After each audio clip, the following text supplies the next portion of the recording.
Antes de empezar este territorio negro de hoy, creo que tanto Manu Marlasca como Luis Rendueles quieren hablar de un grande de la crónica, del reporterismo, que era Juan Luis Álvarez, que tenía 58 años, aún no había cumplido los 59, iba a cumplirlos.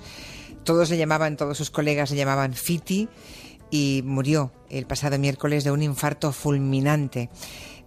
Escribiste, por cierto, Luis Rendueles, un artículo sobre él precioso. Enhorabuena, de verdad. Era emotivo leerlo. Gracias, Julia. También aquel reportaje sobre Florentino Pérez, ¿se acuerdan que comentamos aquí lo de Florentino Pérez y el proyecto Castor? Bueno, pues también aquel fue un trabajo de investigación de Juan Luis Álvarez. Uno de los últimos. A mí me cuesta todavía hablar de Fiti. Ya. Hablábamos de que se quería jubilar o prejubilar, y prefiero pensar eso. De todas maneras, fue un periodista de raza, un reportero de calle, de los que ya no hay. Él presumía de no saber decir Facebook, decía Facebook. Y bueno, un abrazo enorme. Son 22 años en Interview, los últimos años he sido su jefe, he tenido el privilegio de ser su jefe. Un abrazo enorme para Pilar, para su mujer y para sus dos críos. De verdad que le vamos a echar muchísimo de menos, y mucha gente que le leía también le va a echar de menos sin conocerle, seguro. Era un tipo de códigos. Yo compartí con él los 12 años que estuve en Interview y tenía algo que se está perdiendo y se está perdiendo porque se está extinguiendo, porque nadie es depositario de esos códigos de los reporteros de antes, ¿no? Y él tenía todos esos códigos, y solo te voy a decir una cosa. Era rebelde y redento con los de arriba, pero sin embargo era un tipo entrañable con los de abajo, ¿no? Eso es estupendo, porque normalmente pasa todo lo contrario, ¿eh? La gente es fuerte con los débiles y débil con los fuertes. Pues este era el caso contrario. Era un tipo que a lo largo de toda su carrera demostraba eso, ¿no? Ayudaba al becario que llegaba y no tenía problema en enfrentarse al jefe. Sin ningún problema. Sí, a mí me tocó algunas veces, sí. Ya. Pues como decía Luis y Manu, descanse en paz y un abrazo a su mujer, a Pilar, y a sus dos hijos. Vamos con la historia de hoy, que empieza un 8 de noviembre del 2010. Un padre malagueño, Domingo Expósito, va a una guardería de Fuengirola pues a recoger a su hija, que se llama África. La niña no está allí y pronto el padre pues supo quién se la había llevado, ¿verdad? Sí, el padre Domingo sospechó inmediatamente de su expareja, de Nadia Casen, que así se llama la madre de la cría. Los dos, Domingo y Nadia, se habían conocido 3 años atrás en España y se habían enamorado. Pero la historia había terminado, y había terminado mal unos meses atrás. Los dos estaban ya separados, de hecho, y no era la primera vez que el padre, que Domingo, tenía que pasar por una comisaría. ¿Por qué tuvo que ir?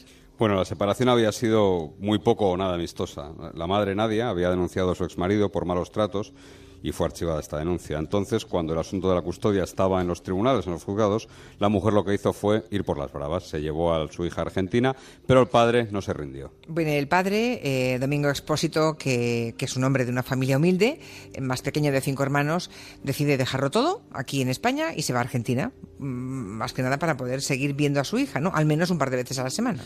Eso es. Domingo Expósito, que entonces tenía 27 años, dejó su familia, su país, y se fue al otro lado del mundo, casi a la Patagonia, a la región de la Patagonia Argentina. Allí al menos podía seguir viendo a su cría, que entonces tenía 4 años solo, mientras la justicia acababa decidiendo con quién debía vivir con la niña, si con el padre o con la madre. Debió ser complicado porque Domingo, que había trabajado como camarero en Fuengirola, logró un empleo en la cocina de un restaurante de Comodoro Rivadavia. Al principio le dejaban ver a su hija, a la que iba a recoger casi a diario las clases de ballet. Y este caballero, este padre español, que se va a Argentina, va sobreviviendo, y la vida le da un giro cuando va a recoger a su hija unas clases de ballet. Eso es. La profesora de ballet de la niña se llama Carolina Gaya. Es una mujer separada, tiene también un niño pequeño, y Carolina y Domingo se van conociendo cuando él va a buscar a África a las clases, ¿no? A los dos les gusta mucho el flamenco, se caen bien, y en octubre de 2012, más de un año después de la llegada de Domingo a Argentina, empiezan a salir juntos. Carolina contaría luego que Domingo es una persona con mucha luz. Sus amigos argentinos conocían la batalla que llevaba Domingo por recuperar a su hija y le respaldaban. Organizaban, por ejemplo, comidas en las que recaudaban dinero con el que el hombre pudiera seguir viviendo en Argentina y pudiera seguir pagando la lucha de quedarse con la custodia de su hija. Supongo que le ponía cada vez más complicado a su exmujer lo de ver a su hija, ¿no? Sobre todo desde que se entera la madre de África de que él tiene una nueva pareja argentina. Sí, en ese momento las cosas se van complicando. La madre también había logrado rehacer su vida, incluso había tratado de ocultarse y había cambiado de colegio a la cría. En un programa de radio en Argentina, la mujer dijo textualmente de su exmarido: era un hombre empeñado en joderme la vida. Yo siempre intenté tener el mejor diálogo posible con él por África, porque somos adultos y porque tenemos una nena. Yo quería que nos lleváramos bien. Él siempre decía que sí y después hacía todo lo contrario. En ese mismo programa de radio argentino, donde insistía en que había sido maltratada en España y que tenía mucho miedo de volver, la exmujer apuntaba ya cierta fijación con la nueva pareja de Domingo. Decía textualmente: él nunca se hizo cargo como padre, se la dejaba todo el día a Carolina. No era mal padre, quería a la nena, pero siempre había problemas. Claro, hombre, no es muy verosímil, ¿no?, que dijera que no se hacía cargo de su hija cuando él había cruzado el Atlántico para estar precisamente cerca de su hija. Pero bueno, llega 2014 y la justicia da la razón ya entonces a Domingo Expósito y le otorga la custodia de su hija y le dicen que puede cogerla y regresar a España con ella, ¿no?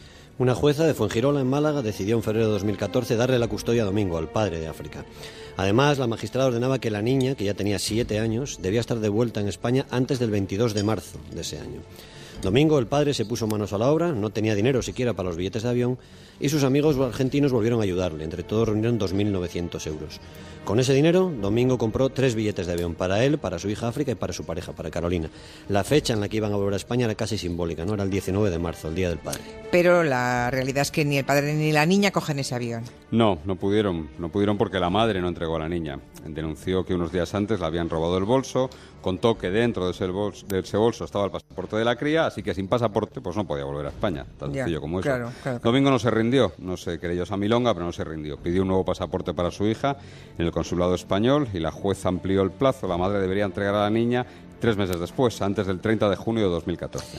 O sea, estamos en marzo, digamos, lo que sabemos es que la justicia ya ha decidido que el padre debe recuperar a su hija, pero a la madre le han robado eso, dice ella, el pasaporte, la niña no puede volver. Entonces el padre tiene que quedarse 3 meses más allí en Argentina, mientras vuelven a resolver todo el papeleo.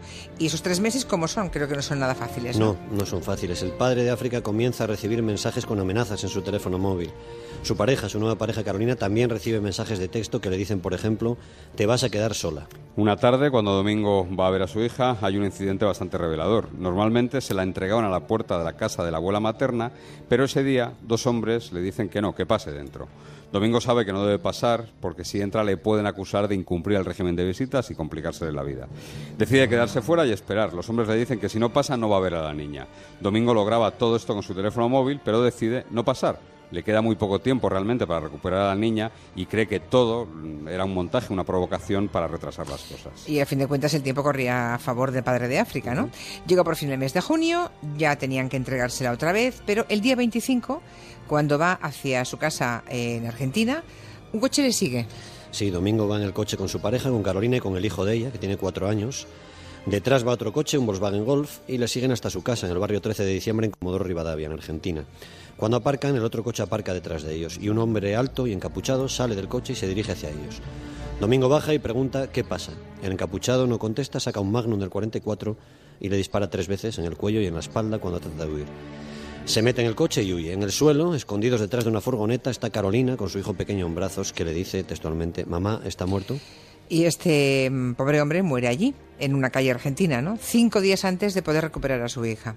Bien, su pareja de entonces, Carolina, tuvo la suerte y el valor de proteger a su hijo para que no les ocurriera nada, ni a ella ni a su niño.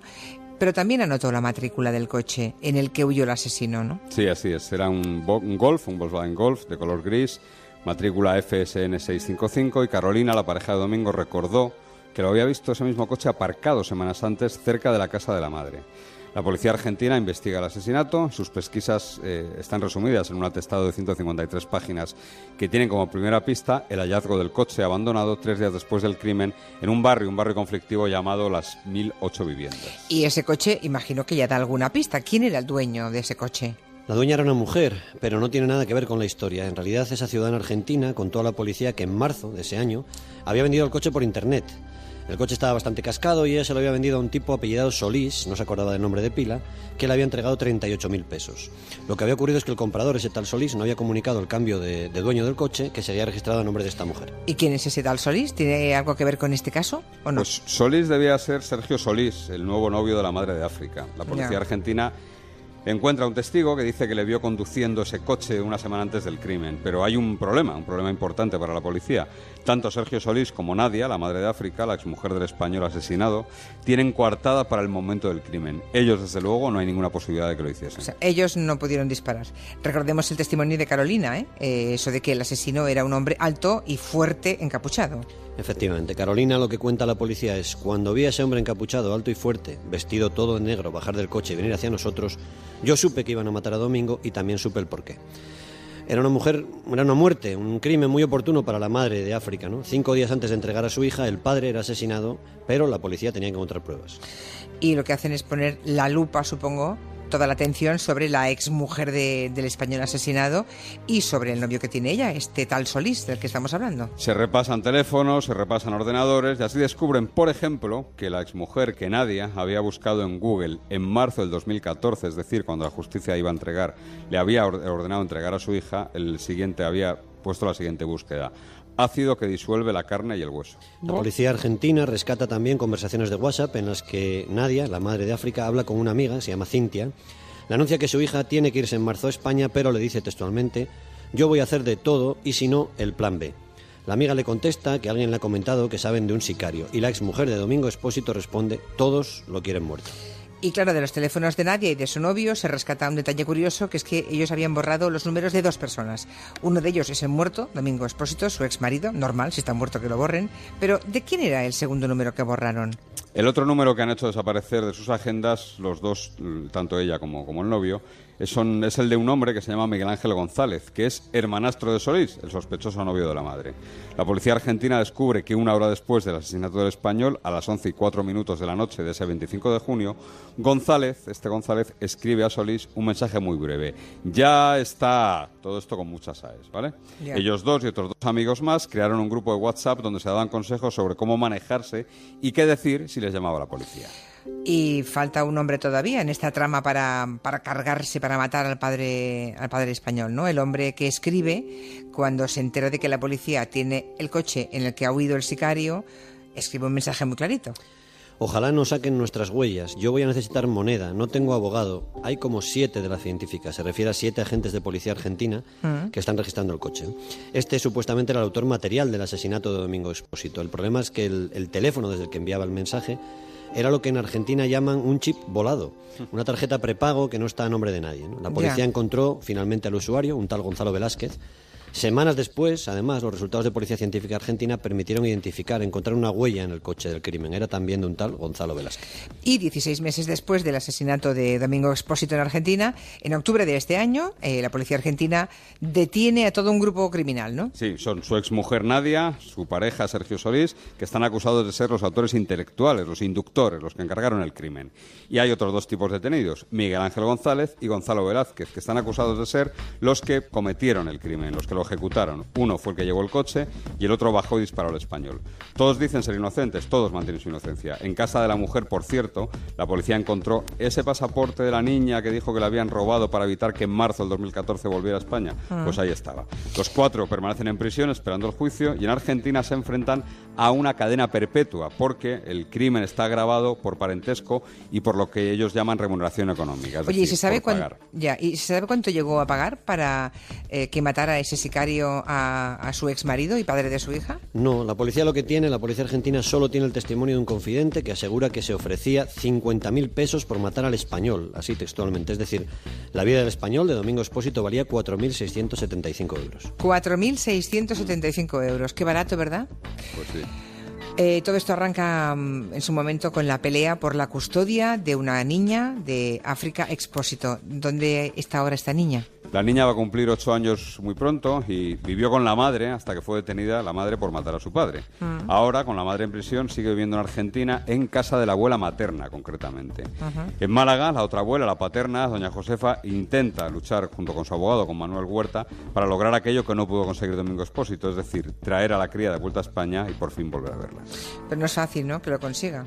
No es fácil. No parece fácil, porque aunque su madre esté en la cárcel, tendrá ocasión de ver a su madre. En cambio, claro, aquí solamente tiene abuela, ¿no? Así que no parece fácil. En España es muy difícil que a alguien, aunque mate a su cónyuge, le quiten la patria potestad de la niña. Bueno, pues hasta la semana que viene. Adiós. Adiós, Manu, adiós, Luis. Hasta luego. Hasta luego. Enseguida charlamos con Alejandro Suárez Sánchez.